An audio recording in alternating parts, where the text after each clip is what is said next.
जब आंसू थमते नहीं पर तुम किसी से कुछ कहते भी नहीं। दिल चीखता है मगर जुबान खामोश रहती है। तब लगता है शायद कोई सुन ही नहीं रहा, लेकिन वही एक अदृश्य शांति तुम्हारे आसपास धीरे धीरे उतरने लगती है। और वही शांति शिव है, क्योंकि जब तुम्हारे आंसू शिकायत नहीं रह जाते बल्कि समर्पण बन जाते हैं तो समझो भोलेनाथ ने तुम्हें देख लिया है। आंसू बहाना कमजोरी नहीं है। जब हर रिश्ता, हर उम्मीद, हर कोशिश जवाब दे दे और फिर भी तुम किसी से कुछ कहे बिना सिर्फ अपने भीतर रोते रहो, तो वो रोना रोना नहीं तपस्या बन जाता है। और शिव वही सुनते हैं जहां आवाज नहीं होती, सिर्फ आत्मा की पुकार होती है।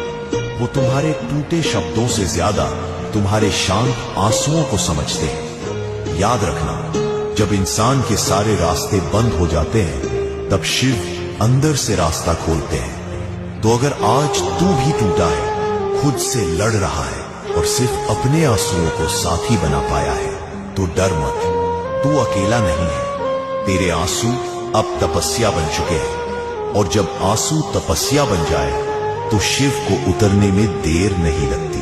बस अब तू रुके नहीं, आंखों से बहता है तो बहने दे, लेकिन दिल में ये भरोसा रख, अब तू शिव से दूर नहीं, बहुत बहुत करीब है। क्योंकि असली शक्ति तब आती है जब तू बिना बोले भी सुना जाता है, और वो सिर्फ शिव कर सकते हैं। जब आंसू थमते नहीं पर तुम किसी से कुछ कहते भी नहीं। दिल चीखता है मगर जुबान खामोश रहती है।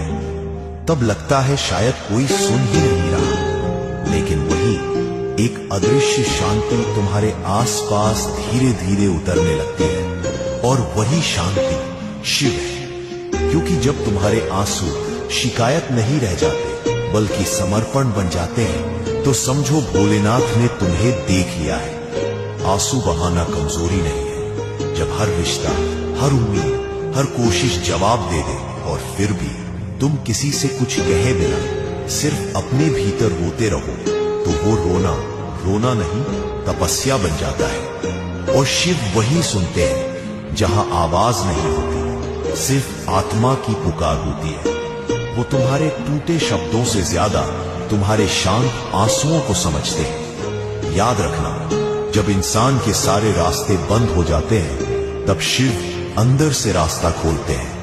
तो अगर आज तू भी टूटा है, खुद से लड़ रहा है और सिर्फ अपने आंसुओं को साथी बना पाया है, तो डर मत,